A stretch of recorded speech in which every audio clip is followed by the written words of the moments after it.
करती हो तुम? बताओ। कपड़े धुलती हो अपने? पढ़ने आती हो? तो ये बताइए कि ये सब काम करने के लिए आपको क्या आवश्यकता पड़ती है? किसकी आवश्यकता पड़ती है? ऊर्जा की आवश्यकता पड़ती है? ऊर्जा की आवश्यकता पड़ती है आप लोगों को? तो ये ऊर्जा आपको कहाँ से मिलती है? भोजन से। बताइए। भोजन से मिलती है। कहाँ से मिलती है? Very good, sit down. देखिए कहाँ से मिलती है आपको ऊर्जा? ऊर्जा मिलती है आपको भोजन से। ऊर्जा हमको मिलती है किससे? भोजन से। लेकिन ये ऊर्जा तभी हमको मिलेगी जब हम संतुलित भोजन करेंगे, उचित भोजन करेंगे। अगर हमने पप्स खाया, अगर हमने ऐसी चीजें खाई तो ऊर्जा तो देंगी लेकिन नुकसान करेंगी। इसलिए हमको संतुलित भोजन करना है। कौन सा भोजन करना है? संतुलित भोजन करना है। और उस संतुलित भोजन को करने के लिए हमें कौन कौन सी चीजें खानी चाहिए? अगर संतुलित भोजन में प्रोटीन भी उचित मात्रा में हो, कार्बोहाइड्रेट भी उचित मात्रा में हो, वसा भी उचित मात्रा में हो, खनिज लवण भी उचित मात्रा में हो, तो खाने के लिए हमें जो हमारा भोजन है, जो हमारी थाली में भोजन है, वो संतुलित होना चाहिए।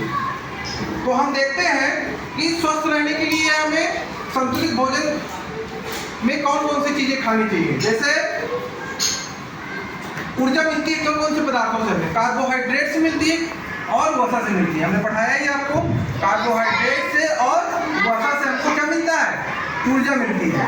ठीक है। ऊर्जा के लिए हमको क्या है? कार्बोहाइड्रेट की आवश्यकता पड़ती है, कार्बोहाइड्रेट की आवश्यकता पड़ती है और वसा की आवश्यकता पड़ती है। तो क्या सिर्फ ऊर्जा मिल जाने से हमारा भोजन संतुलित हो जाएगा? नहीं होगा। और क्या चाहिए? प्रोटीन चाहिए, जिससे हमारा शरीर बढ़े, वृद्धि करे।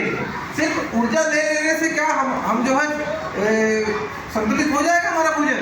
नहीं होगा। तो हमें क्या आवश्यकता पड़ेगी? प्रोटीन की आवश्यकता पड़ेगी। किसकी आवश्यकता पड़ेगी? प्रोटीन की आवश्यकता। तो ऐसे पदार्थ कौन कौन से हैं जिनमें हमें प्रोटीन मिलता है? कोई बताएगा किन किन चीजों में हमें प्रोटीन मिलता है? बताओ बेटा, बताइए। दूध और रोटी में, अंडे में दूध में मिलता है और किसमें मिलता है?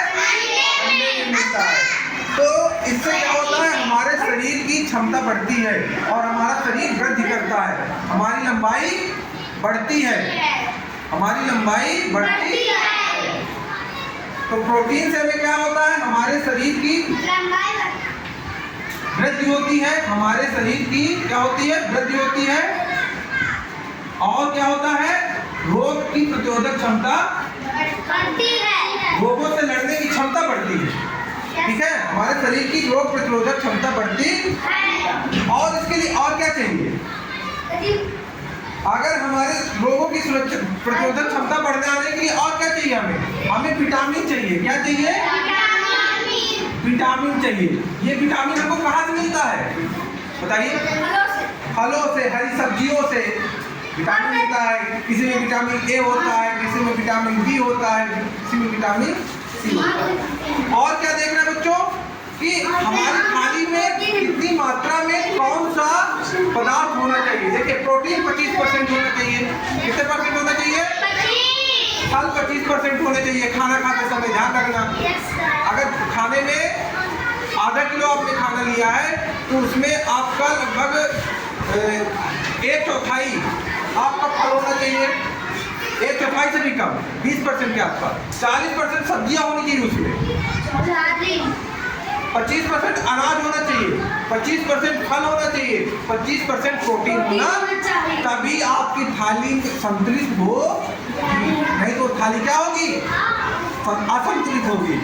आपकी क्षमता कमजोर होगी, आपकी रोग प्रतिरोधक क्षमता कमजोर होगी, आपके शरीर की वृद्धि नहीं हो पाएगी। इसलिए हमको प्रोटीन भी लेना है, हमको कार्बोहाइड्रेट भी लेना है, हमको विटामिन भी लेना है, हमें खनिज लवण भी लेने हैं। ये नहीं कि खाना खा लिया, पानी नहीं पिया तो संतुलित नहीं हो पाएगा।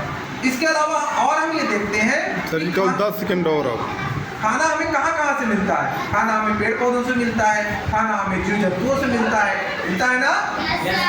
तो भोजन हमें जो है दो तीन जगहों से मिलता, खासकर पेड़ पौधों से।